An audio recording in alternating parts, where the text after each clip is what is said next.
Muito bem, Gênesis capítulo de número 35, nós vamos ler a primeira parte desse capítulo, que vai até o verso de número 15. Nós leremos mais uma vez, os irmãos podem acompanhar aí a leitura. O texto diz assim: Deus disse a Jacó: suba a Betel e estabeleça-se lá, e faça um altar ao Deus que lhe apareceu quando você fugia do seu irmão Esaú. Disse, pois, Jacó aos de sua casa e a todos os que estavam com ele: livrem-se dos deuses estrangeiros que estão entre vocês, purifiquem-se e troquem de roupa. Venham, vamos subir a Betel, onde farei um altar ao Deus que me ouviu no dia da minha angústia e que tem estado comigo por onde tenho andado. Então entregaram a Jacó todos os deuses estrangeiros que possuíam e os brincos que usavam nas orelhas, e Jacó os enterrou ao pé da grande árvore, próximo a Siquém. Quando eles partiram, o terror de Deus caiu de tal maneira sobre as cidades ao redor, que ninguém ousou perseguir os filhos de Jacó. Jacó e todos os que com ele estavam chegaram à luz, que é Betel, na terra de Canaã. Nesse lugar construiu um altar e lhe deu o nome de El Betel, porque ali Deus havia se revelado a ele quando fugia do seu irmão. Débora, ama de Rebeca, morreu e foi sepultada perto de Betel, ao pé do carvalho, que por isso foi chamado Alom-Bacude. Depois que Jacó retornou de Padã Arã, Deus lhe apareceu de novo e o abençoou, dizendo: seu nome é Jacó, mas você não será mais chamado Jacó, seu nome será Israel. Assim lhe deu o nome de Israel. E Deus ainda lhe disse: eu sou Deus Todo-Poderoso, seja prolífero e multiplique-se. De você procederão uma nação e uma comunidade de nações, e reis estarão entre os seus descendentes. A terra que dei a Abraão e a Isaque dou a você, e também aos seus futuros descendentes darei esta terra. A seguir, Deus elevou-se do lugar onde estivera falando com Jacó. Jacó levantou uma coluna de pedra no lugar em que Deus lhe falara, e derramou sobre ela uma oferta de bebidas, e a ungiu com óleo. Jacó deu o nome de Betel ao lugar onde Deus tinha falado com ele. Glória a Deus. Curva sua cabeça, vamos orar ao Senhor. Deus eterno, mais uma vez, diante da tua presença, queremos, ó Deus eterno, louvar e engrandecer o teu nome por tudo aquilo que o Senhor já tem nos proporcionado. Obrigado pela direção deste trabalho, por conduzir, ó Deus eterno, as orações que já foram proferidas, bem como os louvores que foram entoados. E, ó Deus eterno, queremos ainda te pedir a tua graça para que o teu Espírito Santo dirija-nos neste momento e que o teu nome, Senhor, seja engrandecido em nosso meio. Que o Senhor possa falar fortemente aos nossos corações e que aqui, ó Deus eterno, nós aprendamos, ó Pai, mais sobre ti e a tua palavra. Nos abençoa. Tudo isso nós te pedimos e por fé te agradecemos. Amém. Queridos, como todos já sabem, nós estamos avançando os nossos estudos no livro de Gênesis e já tem algum tempo que nós estamos estudando, digamos assim, a passagem de bastão, né, entre as gerações. Eu costumo dizer que o contexto no qual essa passagem de bastão ela ocorre entre os patriarcas é semelhante àquela corrida de revezamento 4x100 que ocorre nas Olimpíadas, né, onde você tem uma equipe de 4 corredores, enquanto um corre até chegar lá na outra ponta que o outro está esperando, e assim passa o bastão para que ele possa então correr novamente. É mais ou menos essa aqui a ideia, né, da figura que eu estou usando aqui para falar acerca disso. Nós temos primeiramente Abraão, que foi chamado por Deus de uma terra distante. Então Deus faz uma aliança com Abraão, dando-lhe as suas promessas. Abraão então passa o bastão para Isaque, né? A promessa de Deus, ela então dá sequência, historicamente falando, por meio de Isaque. E depois, né, que Isaque envelhece, Isaque passa o bastão agora para Jacó. É justamente nesse contexto da passagem de bastão, ou da passagem da aliança e das promessas de Deus entre Isaque e Jacó, que nós nos encontramos, tá? Nós estamos aí estudando uma unidade literária que na verdade começou lá no capítulo de número 25, no verso 19, quando então o texto introduziu, né, as figuras de Esaú e Jacó. E desde lá nós estamos vendo, né, como se decorreu a vida destes homens e como a promessa de Deus foi parar na mão de Jacó. O povo de Israel deveria saber o porquê que Deus era conhecido como o Deus de Abraão, Isaque e Jacó. e não Deus de Abraão, Isaque e Esaú, né? Havia uma razão, havia um motivo. Historicamente falando, alguma coisa aconteceu para que então Jacó desse sequência justamente ao plano redentivo, ou plano redentor de Deus, né? E essa unidade literária que começou lá no capítulo número 25 ainda, né? Ela vai justamente mostrar como foi que Jacó tomou então a frente de Esaú, herdando assim o direito de primogenitura e consequentemente, né, herdando também as promessas de Deus, né? O fator decisivo aconteceu lá no capítulo de número 27, quando nós estudamos o episódio em que Jacó, ele engana Isaque, né, e toma o direito de primogenitura de Esaú, né? Ali foi um dos momentos chaves dessa história, desse enredo, né? E depois que Jacó engana o seu irmão e também o seu pai, nós vimos que Esaú pretendia matar Jacó, e que por conta desse desejo de matar Jacó, Jacó então foge para Padã Arã. Os irmãos devem estar lembrados, né, que a sua mãe Rebeca, juntamente com seu pai, enviam Jacó lá da terra de Canaã, para que ele vá a Padã Arã, lá na Mesopotâmia, na casa do seu tio Labão, para que lá ele se casasse e também se refugiasse lá, até que a ira do seu irmão Esaú passasse, né? Depois que Jacó sai da casa dos seus pais em direção a Padã Arã, nós vimos que ele chegou até a cidade de Betel, né? Depois de caminhar e de peregrinar durante o dia inteiro, né? No final da tarde, para início da noite, ele chega em Betel e lá ele passa a noite. E lá em Betel ocorre algo muito importante nessa história, lá no capítulo de número 28, se você quiser abrir a sua Bíblia aí, nós vamos ler aqui alguns versículos desse capítulo para que você possa entender. Lá em Betel, o que foi que aconteceu? Jacó dormiu e ele teve uma visão, né? Ele viu uma escada que ligava a terra ao céu e anjos de Deus que subiam e desciam pela escada. E no momento em que ele teve aquela visão, ele ouviu também a voz de Deus. Deus se colocou ao lado de Jacó e falou diretamente com Jacó. E Deus fez uma promessa a Jacó, que está bem aí no capítulo de número 28, verso de número 15. Quando Deus diz assim: estou com você e cuidarei de você, aonde quer que vá, e eu o trarei de volta a esta terra, não o deixarei enquanto não fizer o que lhe prometi.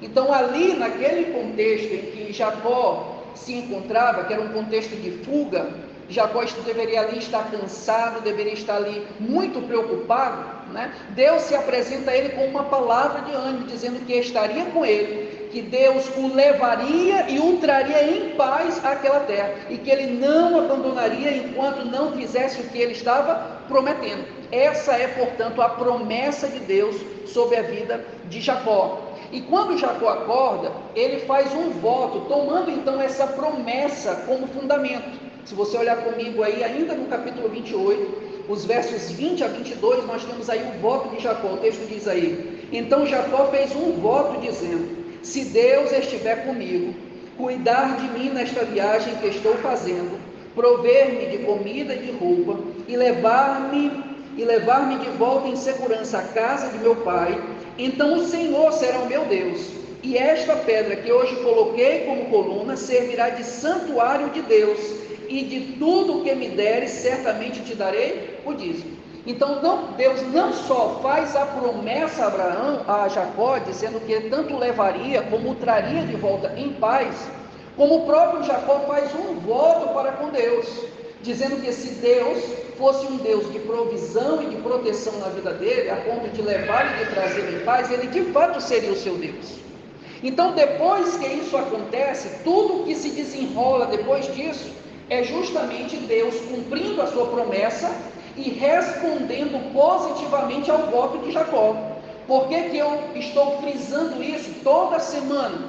Para que os irmãos tenham uma ideia clara do que o texto quer nos passar. Porque o texto está nos mostrando justamente aquilo que nós acabamos de cantar. O texto está nos mostrando a fidelidade de Deus. Deus chamou Abraão, fez uma aliança com Abraão, onde no contexto da aliança, Deus então proferiu promessas. Deus, portanto, está levando a cabo estas promessas. E por que ele faz isso? Porque ele é fiel. Essa é a ideia que o texto quer passar. Essas mesmas promessas são herdadas de Abraão para Isaac e agora de Isaac para Jacó. E o que nós estamos vendo é justamente isso, o cumprimento das promessas de Deus na vida de Jacó. Agora perceba que do capítulo 29 em diante, Deus vai então fazer tudo isso que ele falou aqui no capítulo de número 28. No capítulo 29, veja aí comigo, do verso de número 1 até o verso de número 13, você tem aí a chegada de Jacó até Padã Arã em paz. Ele chega lá, ou seja, Deus já fez a primeira parte. Jacó disse: se Deus me levar, me prover e me proteger, e se Deus me fizer voltar em segurança, então ele será o meu Deus. Pois pronto, Deus aqui já fez a primeira parte. Deus levou Jacó em paz e segurança até Padã Arã, até o encontro de Raquel, que é justamente a sua mulher amada, tá certo? Logo depois disso, o que é que acontece? Na segunda parte do capítulo 29, nós temos o casamento de Jacó com as filhas de Labão. Jacó casa-se com Lia, Jacó casa-se com Raquel e herda destas duas concubinas, que é justamente Zilpa e Bila. Com o casamento, Deus aí já está preparando o terreno para uma outra promessa que está ligada à aliança abraâmica, que é a promessa de uma descendência numerosa. Os irmãos devem se lembrar lá do capítulo de número 15, do capítulo de número 17, quando Deus ele se apresenta a Abraão e diz que daria a Abraão uma descendência tão numerosa como as areias da praia e como também as estrelas do céu. E como é que isso vem? Vem por meio primeiramente de casamento, e portanto Jacó aqui casando-se com as duas filhas de Labão e também herdando a partir delas as duas concubinas, né? Temos aqui portanto justamente a preparação do terreno para que logo em seguida venham os filhos de Jacó. E é isso que acontece, veja aí comigo no capítulo 29, a partir do verso de número 31, que já é o que aí? O nascimento dos filhos de Jacó. 11 dos 12 filhos de Jacó nasce ainda ali em Padã Arã, né? Ele tem alguns filhos com Lia, depois com Bila, depois com Zilpa, depois com Lia de novo, e por fim tem o último filho com Raquel, que seria no caso José, né? Então nós temos aí 11 dos 12 filhos de Jacó acontecendo. Então Deus já levou ele em paz, Deus já preparou o terreno para que ele pudesse se casar com as filhas de Labão, Deus já proporcionou uma descendência, e agora está faltando o quê? Está faltando Deus prosperar, Deus colocar riqueza na mão de Jacó, e é o que ele faz aí no capítulo 30, verso de número 25, as riquezas de Jacó, né? A partir de uma negociação com Labão, Deus pouco a pouco tira as propriedades, os rebanhos de Labão e dá a Jacó, porque Deus viu que Labão estava sendo injusto com Jacó, né? Então Deus está fazendo tudo aqui, Deus está respondendo positivamente ao voto de Jacó, enquanto ele mesmo cumpre as suas promessas.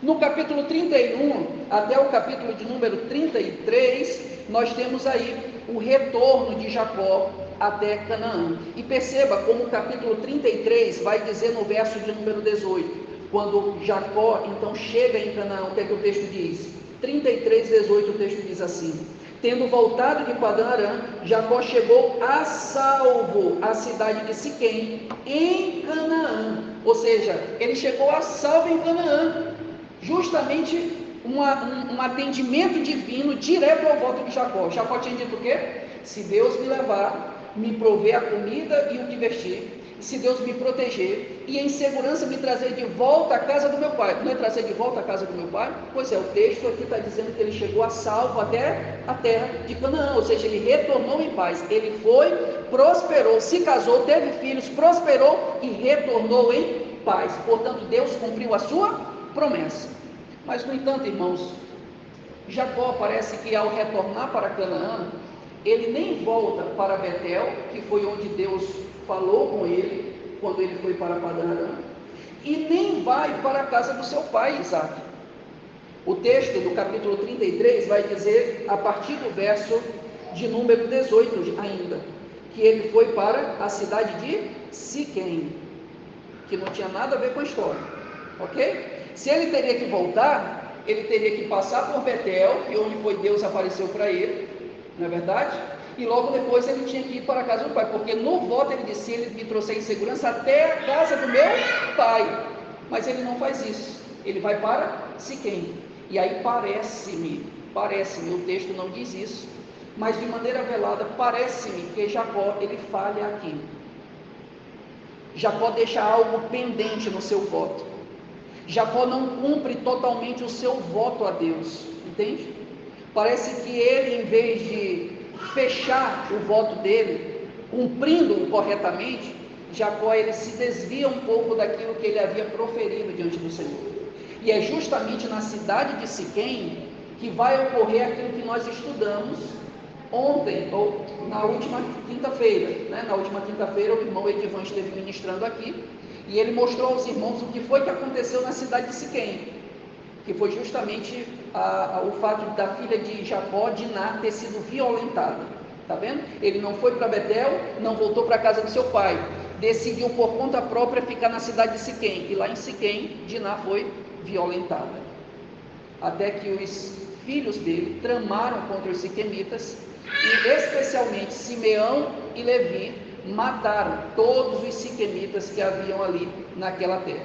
Se você olhar comigo aí, os versos 30 e 31 do capítulo 34 vai dizer aí: então Jacó disse a Simeão e a Levi: vocês me puseram em grande apuros, atraindo sobre mim o ódio dos cananeus e dos ferezeus, habitantes desta terra. Somos poucos, e se eles juntarem suas forças e nos atacarem, eu e minha família seremos destruídos. Mas eles responderam: está certo ele tratar nossa irmã como uma prostituta, né? Então, aqui, digamos assim, encerra o contexto em que nós nos encontramos. Nós paramos justamente aí, né?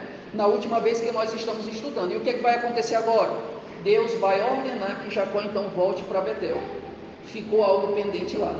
Veja comigo então o verso de número 1 do capítulo 35. O texto diz aí: Deus disse a Jacó: suba a Betel e estabeleça-se lá, e faça um altar ao Deus que lhe apareceu quando você fugia do seu irmão Esaú.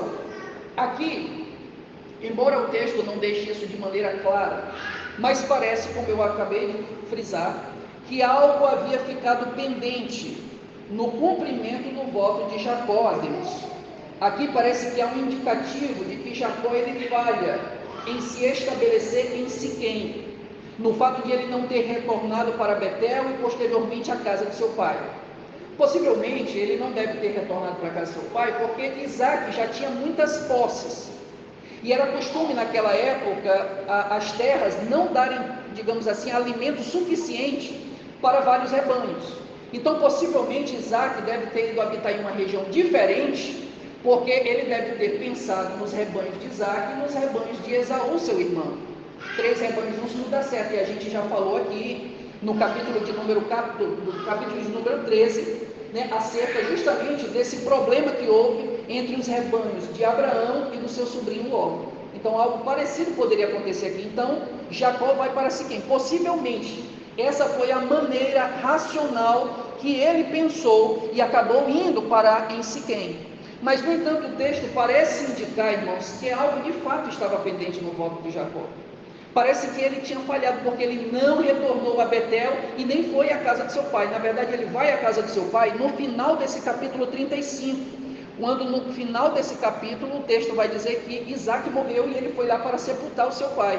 Mas nós não vemos outro momento aqui em que Jacó retornou para a casa de seu pai. Então parece que o texto está mostrando uma falha, algo que estava pendente no voto de Jacó. Perceba também que quando Deus ele fala para que Jacó retorne a Betel, Deus ele deixa claro que ele deveria fazer isso porque Deus havia justamente aparecido a ele quando ele estava fugindo do seu irmão Esaú. É como se Deus estivesse colocando, digamos assim, colocando diante dele a razão. Olha, tu te lembra quando tu estava fugindo do teu irmão Esaú?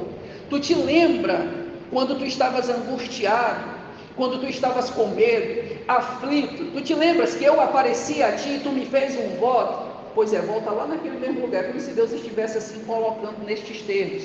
E tanto é que o texto vai fazer questão de frisar 3 vezes que Deus apareceu a Jacó em Betel, justamente quando ele mais precisava. Bem aí no verso de número 1, o texto diz: ao Deus que lhe apareceu quando você fugia do seu irmão Esaú. Também diz no verso de número 3, vamos subir a Betel, onde farei um altar ao Deus que me ouviu no dia da minha angústia e que tem estado comigo por onde tenho andado. E também nós temos esta mesma verdade no verso de número 14, no verso de número 15, quando o texto vai dizer: Jacó deu o nome de Betel ao lugar onde Deus tinha falado com ele. Ou seja, por 3 vezes há aqui a menção do nome do lugar e da ocasião em que Jacó estava fugido de Esaú, angustiado e com medo, né? Então o texto aqui deixa a entender que algo estava pendente e que Jacó até aquele momento estava, digamos assim, falhando diante da presença de Deus. No verso de número 2 até o verso de número 4, nós temos aí uma reação rápida de Jacó. Imediatamente Jacó, ele diz para os da sua casa, verso de número 2: e a todos os que estavam com ele: livrem-se dos deuses estrangeiros que estão entre vocês, purifiquem-se e troquem de roupa. Venham, vamos subir a Betel, onde farei um altar ao Deus que me ouviu no dia da minha angústia e que tem estado comigo por onde tenho andado. Então entregaram a Jacó todos os deuses estrangeiros que possuíam e os brincos que usavam nas orelhas. E Jacó os enterrou ao pé da grande árvore, próximo a Siquém, né? Aqui então nós temos essa reação imediata de Jacó. O que é que Jacó pede? Jacó pede aqui para que o povo, primeiramente, elimine todos os deuses estrangeiros que haviam na sua casa. E aí nós temos que lembrar que quando Jacó foge de Padã-Arã, os irmãos devem estar lembrados que Raquel, a sua amada, ela rouba os deuses do lar que haviam lá na casa de Labão. Os irmãos devem se lembrar disso quando nós estudamos o capítulo de número 31, né? Raquel rouba os ídolos da casa de Labão e leva-os consigo, né? Possivelmente neste episódio aqui, esses ídolos foram então descartados, né? O que é interessante é que aqui nós temos uma espécie de um pensamento de lealdade exclusiva, né? E justamente Deus requer de nossa parte. Aquele que Deus atrai mediante a sua graça maravilhosa e que é inserido nesse contexto de aliança com o Senhor, Deus exige da parte dele uma lealdade exclusiva. Deus não permite que a sua glória seja dividida com ninguém, com Deus algum, ok? Então é necessário que haja uma lealdade exclusiva. E pensando nisso, Jacó então diz: olha, tirem do meio de vocês os deuses estrangeiros. Mas não somente isso, em segundo lugar, purifiquem-se e troquem de roupa.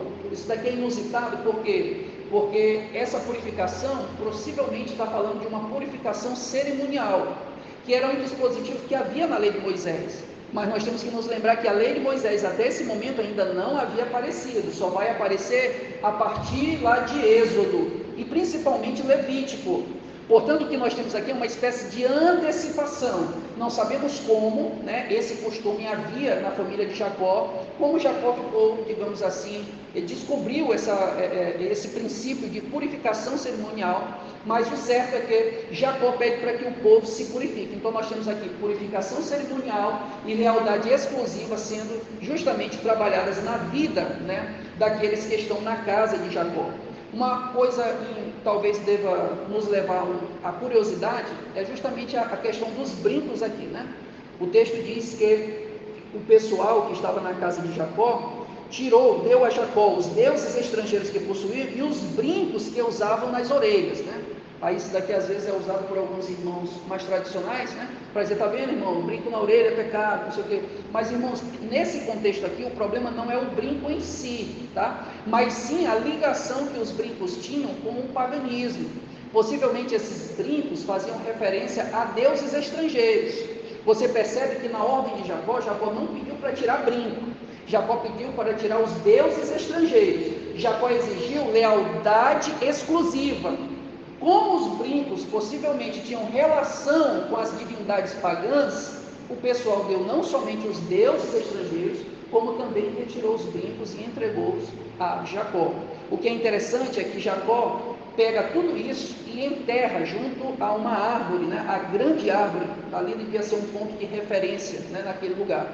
Lá onde eu morava, por exemplo, antes da congregação do Retorno da UEMA surgir, né, o pessoal fazia o culto no cajueiro. Então o pessoal começou então a reconhecer a igreja como sendo a igreja do cajueiro, né? Aqui é mais ou menos isso. Ali próximo de Siquém devia haver uma grande árvore, né? E aquela árvore virou então uma referência daquele lugar. Jacó então enterra aquelas divindades estrangeiras, né? E obviamente a partir dali aquelas divindades não têm mais nenhuma relação com qualquer membro da casa de Jacó. É como se Jacó estivesse enterrando aquelas divindades. É como se a partir daquele momento aquelas divindades tivessem morrido, né, para Jacó e aqueles de sua casa, né? Nós temos aí essa impressão. O verso de número 5 vai mostrar então a ida deles até Betel. O texto diz aí no verso de número 5: quando eles partiram, o terror de Deus caiu de tal maneira sobre as cidades ao redor que ninguém ousou perseguir os filhos de Jacó. Então o texto deixa claro que o povo ao redor, né, percebendo que Jacó e a sua família estavam dentro desse contexto de aliança com o único e verdadeiro Deus, foram então tomados de um pavor da parte de Deus tal que eles não ousaram perseguir os filhos de Jacó. Isso é interessante para o contexto aqui da passagem, por quê? Porque a gente viu o receio de Jacó com o incidente lá em Siquém. Agora há pouco eu falei que lá em Siquém, os filhos de Jacó haviam matado todos os siquemitas, e que Jacó ficou com receio de que os outros povos vizinhos se juntassem para matar a família de Jacó. Deus agiu poderosamente aqui para livrar a família de Jacó. Possivelmente, o receio que Jacó tinha dos demais povos era um receio justo, era um receio que fazia sentido. Tanto é que Deus teve que intervir, né? A gente não sabe quanto tempo depois desse incidente a família de Jacó retorna para Betel, mas o texto nos dá a impressão de que não demorou, né? Os filhos de Jacó matam os siquemitas, não demora muito, Deus diz: olha, saiam daí, né? E então coloca um terror no meio dos povos vizinhos para que esses povos não ataquem os filhos de Jacó. É justamente, mais uma vez, o cuidado e o livramento da parte de Deus.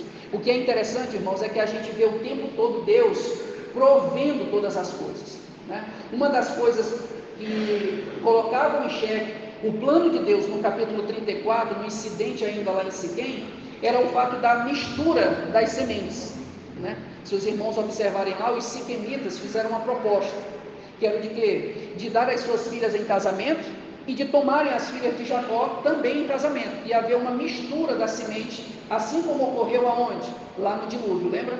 Quando Deus derramou do seu juízo sobre todo ser vivente. Portanto, o capítulo de número 34 era um capítulo que trazia uma certa ameaça à continuidade do plano divino, porque se a semente santa, que era a semente da família de Jacó, se corrompesse com os siquemitas, como que Jesus viria? Entende? A semente não podia se corromper. Então, mesmo que os filhos de Jacó tivessem feito algo terrível, se tem algo positivo nisso, é que eles pelo menos não permitiram que a semente fosse o quê? Corrompida. Mas ainda que eles pensassem nisso, que não foi o caso, eles ainda assim erraram. Por quê? Porque a gente já cansou de falar aqui que os fins não justificam os meios, né? Os fins não justificam o meio. E aqui no capítulo 35 nós temos uma outra ameaça, que é justamente a ameaça dos povos vizinhos. Os povos vizinhos viram os filhos de Jacó matando os siquemitas, e possivelmente eles se levantariam para matar a família de Jacó, mas Deus não permite. Deus coloca a sua mão e mais uma vez provê socorro à família de Jacó.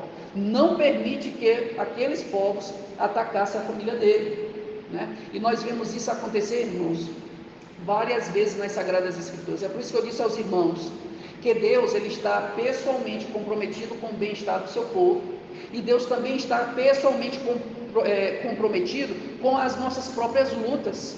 É justamente isso que acontece. Quando Jacó foge de Padã-Arã, do seu sogro Labão, o que foi que aconteceu? Deus apareceu em sonho a Labão e disse: olha, não lhe faça mal ou bem. É algo parecido com o que acontece aqui, entende? Quando Jacó vai então se encontrar com seu irmão Esaú, o que é que acontece? Deus envia o exército, e então Jacó tem uma visão de dois exércitos, de dois acampamentos de anjos, onde ele dá o nome de Manaim. É justamente Deus também provendo o quê? Segurança. Jacó, olha, eu estou contigo, o teu irmão está vindo aí com 400 homens, isso pode parecer muito, isso pode parecer um exército, mas lembra-te que eu tenho dois exércitos, Manaim, dois exércitos, o significado de Manaim, entende? Mas na frente, Deus aparece a Jacó e luta com Jacó. Jacó prevalece. O que é que Deus está querendo mostrar? Jacó, se tu lutou e prevaleceu comigo, tu também vai lutar e prevalecer com teu irmão. Ou seja, todo o tempo Deus dá um indicativo de que Ele está cuidando do seu povo, e Ele está cuidando de fato. Entende? Então, quando Deus envia o terror aos povos vizinhos e não permite que aquele povo mate a família de Jacó, é justamente Deus cuidando daqueles que estão debaixo da sua aliança. É Deus provendo todas as coisas, é Deus cumprindo as suas promessas, é Deus exercendo a sua fidelidade, que nós já cantamos aqui nesta noite, entende? Essa é a ideia que o texto quer passar. O verso de número 6 e 7 vai mostrar justamente a chegada de Jacó em Betel. O texto diz aí: Jacó e todos os que com ele estavam chegaram à luz, que é Betel, na terra de Canaã. Nesse lugar construiu um altar e lhe deu o nome de El Betel, porque ali Deus havia se revelado a ele quando fugia do seu irmão. Tá? Nós temos que lembrar aqui o outro nome pelo qual Betel era chamado, que era luz. O texto diz aí: chegaram à luz, que é Betel. Se os irmãos lembrarem lá do capítulo 28, quando nós estudamos, nós lá descobrimos que antes dessa cidade ser chamada Betel por Jacó, o nome dela era Luz, né? Então Jacó muda o nome de Luz para Betel. Por quê? Porque Betel significa justamente isso, casa de Deus, né? Então Jacó tem aquela visão, ele diz lá: que terrível este lugar, esse não é outro lugar senão a casa de Deus. E então dá o nome àquela cidade, Betel. Então ela passa a ser chamada não mais Luz, mas sim Betel, né? Então ele chega àquele lugar, e lá o que é que ele faz? Ele atende ao chamado de Deus. Lá no versículo de número 1 do capítulo 35 aí que nós estamos estudando, Deus disse para ele ir para Betel, se estabelecer lá e fazer um altar ao Deus que lhe apareceu quando você fugia do seu irmão Esaú. E é justamente isso que ele faz. O verso de número 7: nesse lugar construiu um altar e lhe deu o nome de El Betel, porque ali Deus havia se revelado a ele quando fugia do seu irmão. Então Jacó responde agora ao voto que ele havia feito diante de Deus, responde ao chamado do Senhor, e então tudo fica redondo, ok? Agora sim ele está cumprindo cabalmente o voto que ele havia feito outrora. O que é interessante aí é essa expressão El Betel, né? El em hebraico significa Deus, né? Então é o Deus de Betel, o Deus que apareceu a Jacó em Betel.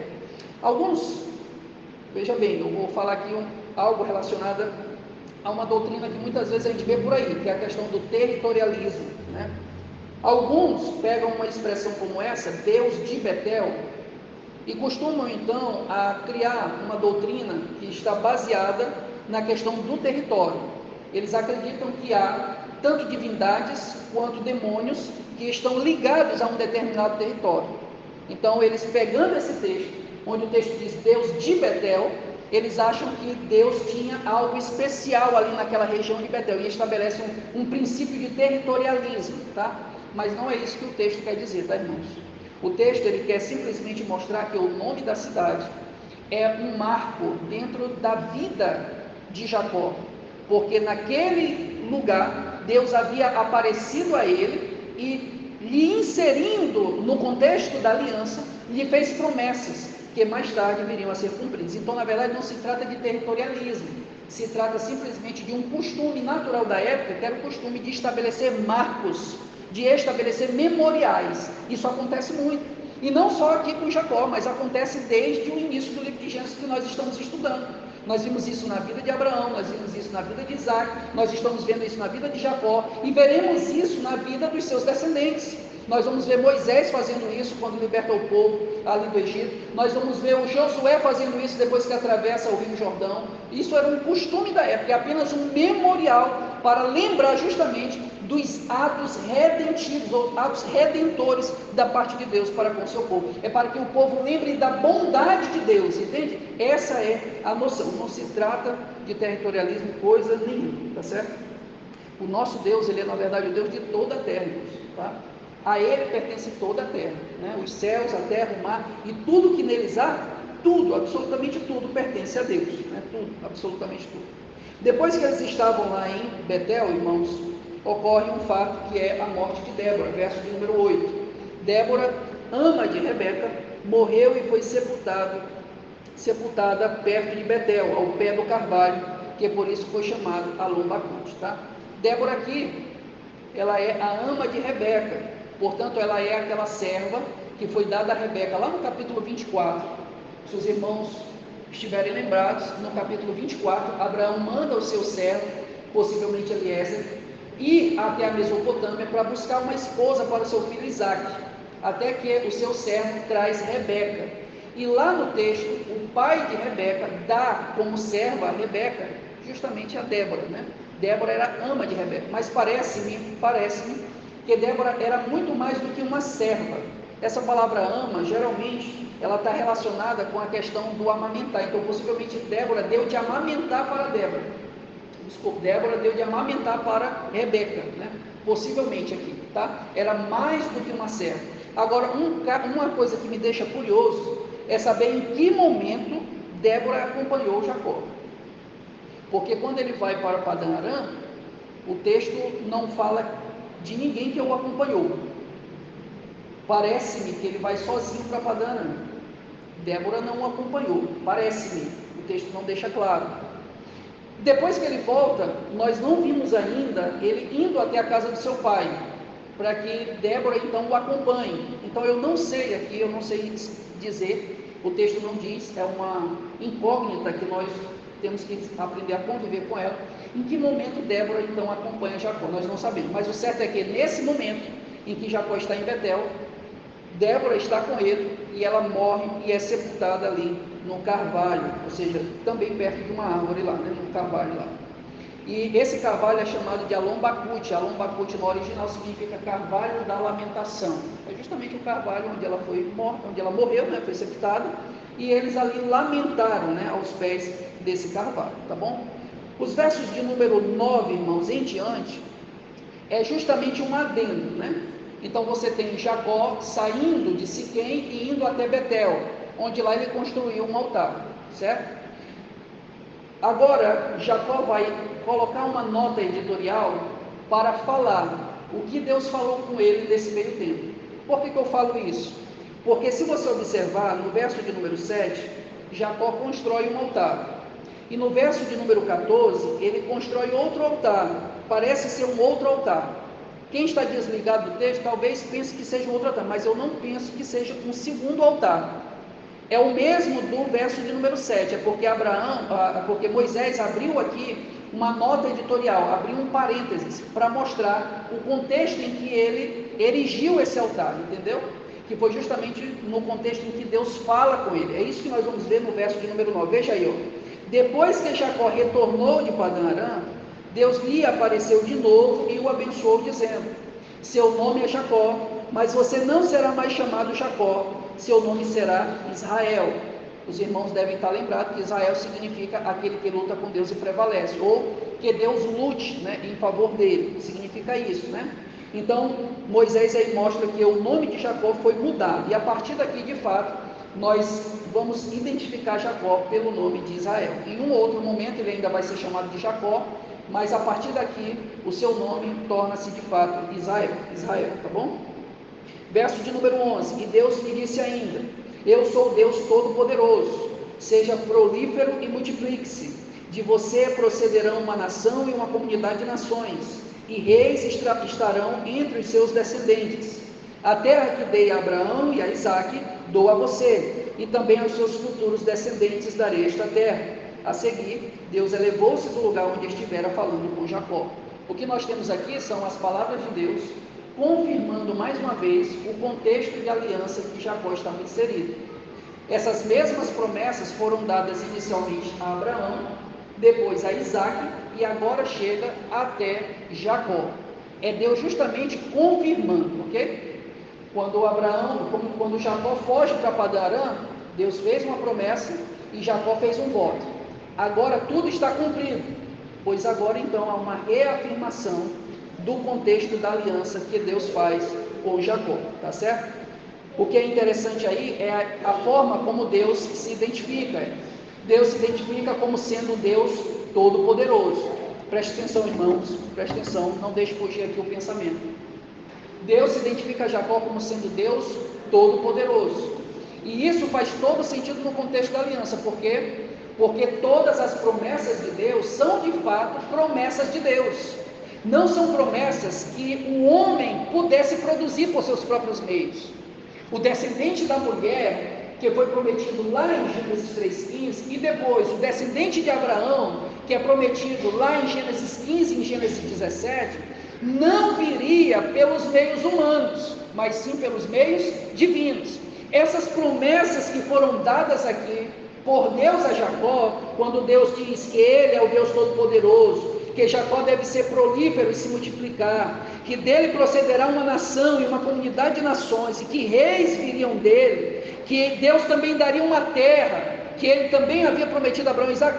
Tudo isso, irmãos, não era algo que Jacó iria produzir com seus próprios meios, mas tudo isso seria por um milagre da parte de Deus, entende? As promessas são promessas de Deus. Se fosse algo que pudesse ser produzida por Abraão, Isaac ou Jacó, meus irmãos, isso não seria nada, entende? Isso não seria promessa de Deus, isso seria ação humana, está entendendo? Mas para mostrar que tudo é promessa de Deus e que é Ele quem faz, Deus diz: olha, eu sou o Deus Todo-Poderoso, não te preocupe, porque é eu que vou cumprir todas estas promessas. E o que é interessante, que eu já falei aqui outra hora, lembre-se que as mulheres dos 3 patriarcas eram mulheres estéreis. Sara era estéril, Rebeca era estéril e Raquel era estéril, entende? É justamente Deus mostrando: olha, a multiplicação de vocês e a vinda da semente da mulher e do descendente de Abraão não virá por meios humanos, não serão vocês que irão produzir estas coisas, mas será eu mesmo. Por quê? Porque eu sou o Deus Todo-Poderoso, entende? É eu quem faço estas coisas, esse é o Deus a quem nós servimos. O verso 14 e 15, para finalizar, nós temos aí um repeteco do verso de número 7, né? Jacó levantou uma coluna de pedra no lugar em que Deus lhe falara, e derramou sobre ela uma oferta de bebidas e a ungiu com óleo. Jacó deu o nome de Betel ao lugar onde Deus tinha falado com ele, né? Aqui é uma resposta a tudo que Deus falou com Jacó. Essa oferta que ele dá, que é uma oferta de bebidas, e essa unção com óleo da coluna ou do altar, é na verdade ofertas que denotam gratidão, né? Jacó, ele está agora grato pelo que Deus prometeu e por aquilo que Deus irá fazer. Algo semelhante acontece também com Davi, né? Quando Deus promete que levantaria uma dinastia da casa de Davi, Davi fica maravilhado, né? E Davi não tem sequer palavras para expressar sua alegria. É isso que Jacó faz. Alegre porque Deus vai fazer grandes coisas na sua vida e na vida dos seus descendentes. Jacó então oferece a Deus uma oferta de bebidas e unge aquele altar com óleo. Ali se torna de fato a casa de Deus. Betel é justamente isso, casa de Deus, né? É justamente Deus cumprindo as suas promessas. Para finalizar, queridos, o que é que esse texto nos mostra, né? E aí eu quero ressaltar 2 coisas aqui rapidamente, tá? Em primeiro lugar, como já foi dito aqui, esse texto realça a fidelidade de Deus, tá? Deus, Ele está conduzindo os seus planos, ok? Desde lá do Éden, desde que o homem pecou, Deus disse que levantaria a semente da mulher, que mais tarde é o descendente de Abraão. Pois é, todas essas promessas que Deus vem fazendo ao longo dos capítulos de Gênesis, Ele está cumprindo, e nenhuma delas deixará de ser cumprida. Por quê? Porque esse Deus a quem nós servimos é um Deus fiel, entende? Por mais que eu e você possamos falhar, por mais que eu e você possamos em algum momento tropeçar em nossa caminhada, uma coisa é certa: Deus cumprirá a sua palavra. O louvor que nós cantamos agora há pouco, ele diz que porque Deus é fiel a mim. Mas a verdade é que muito mais do que fiel a mim, Deus é fiel a Ele mesmo. E porque Ele prometeu, e porque Ele cumpre a sua palavra, Ele vai fazer todas estas coisas, entende? Números capítulo 23, verso 19, vai dizer que Deus não é homem para que minta, nem filho do homem para que se arrependa. Se Ele fez, Ele vai fazer. Se Ele cumpriu, se Ele prometeu, Ele de fato vai cumprir. Entende? Por quê? Porque o seu caráter é fiel, a sua fidelidade se estende de geração em geração. Então, em primeiro lugar, esse texto ressalta justamente a fidelidade de Deus. Irmãos, não teve um só momento da vida de Jacó que Deus não estivesse presente. O próprio Jacó reconhece isso no verso de número 13. Ele diz: venham, vamos subir a Betel, onde farei um altar ao Deus que me ouviu no dia da minha angústia e que tem estado comigo por onde tenho andado.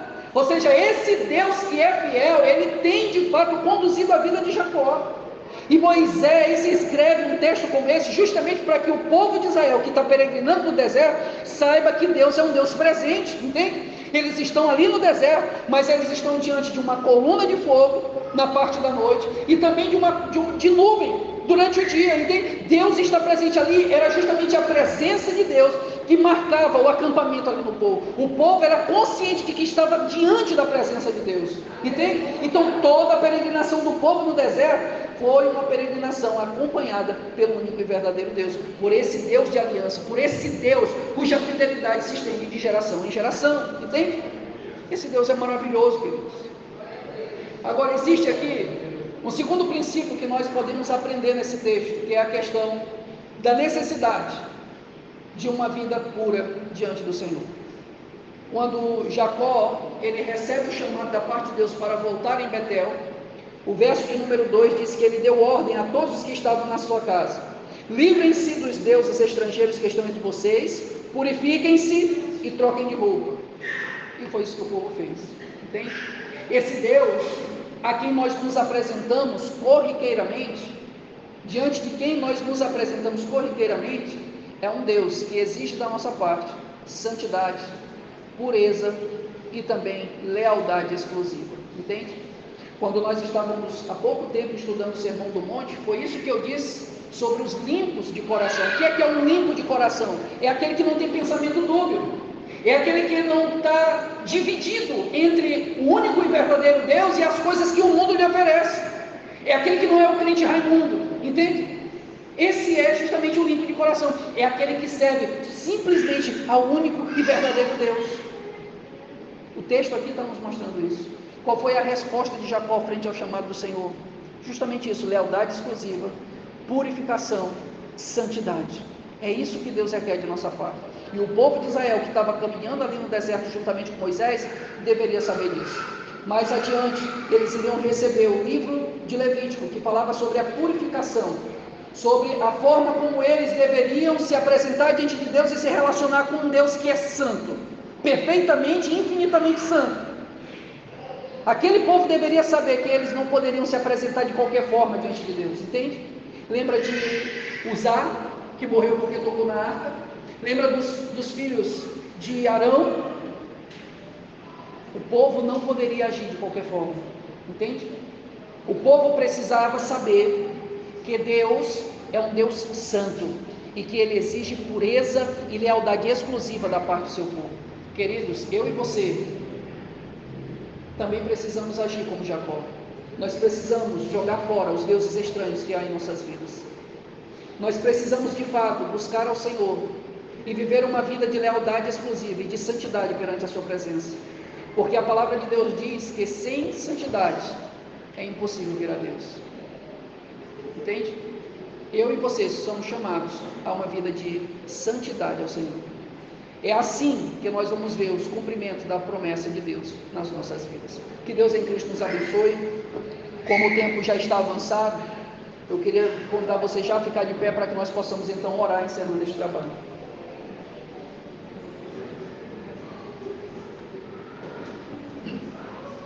Por sua cabeça, vamos orar ao Senhor.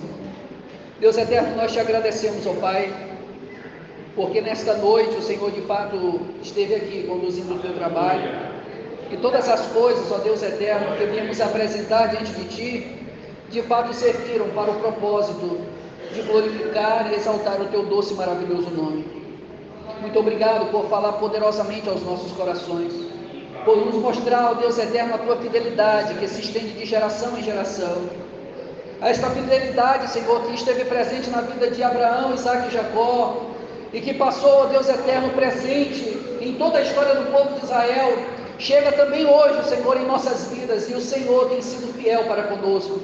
De fato, a tua bondade, a tua misericórdia tem nos seguido todos os nossos dias da vida, ó Pai amado.